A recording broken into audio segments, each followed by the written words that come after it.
MSP મુદ્દે પુરવઠા મંત્રીની રજૂઆત અને ખરીદી ઓછી કરતા અધિકારીઓ સામે પગલાં લેવાની કરી છે માંગ।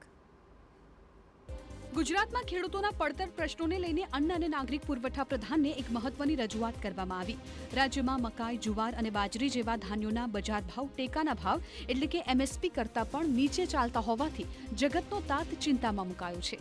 બજારમાં યોગ્ય ભાવ ન મળવાને કારણે આ વખતે ખેડૂતોનું સરકારી રજીસ્ટ્રેશન પણ નોંધપાત્ર ઘટ્યું છે। આ ઉપરાંત કેન્દ્રો પર અધિકારીઓ દ્વારા મનસ્વી રીતે ઓછો જથ્થો ખરીદવામાં આવતો હોવાનો ખેડૂતોએ ગંભીર આક્ષેપ કર્યો છે।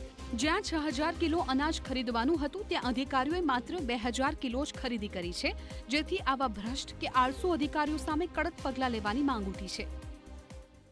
જે જથ્થાની બાબત હતી કે માત્ર 100 મણ જથ્થો એ ભારતીય કિસાન સંઘે એની અંદર વધારો કરવો અને જૂનો જે પરિપત્ર હતો એના આધાર પર ખરીદીની પ્રક્રિયા શરૂ કરવી એ બાબત સરકાર સમક્ષ મૂકી છે। પુરવઠા પ્રધાને ખેડૂતોને જણાવ્યું છે કે ખરીદીના જથ્થાનું પ્રમાણ વધવાનો આખરી અધિકાર કેન્દ્ર સરકાર હસ્તક છે। જો કે પ્રધાને ખેડૂતોને આશ્વાસન આપતા ખાતરી આપી છે કે કેન્દ્ર સરકાર ખરીદીનો ક્વોટા વધારે તે માટે ટૂંક સમયમાં જ સીએમ સમક્ષ આ બાબતની મજબૂત રજૂઆત કરશે।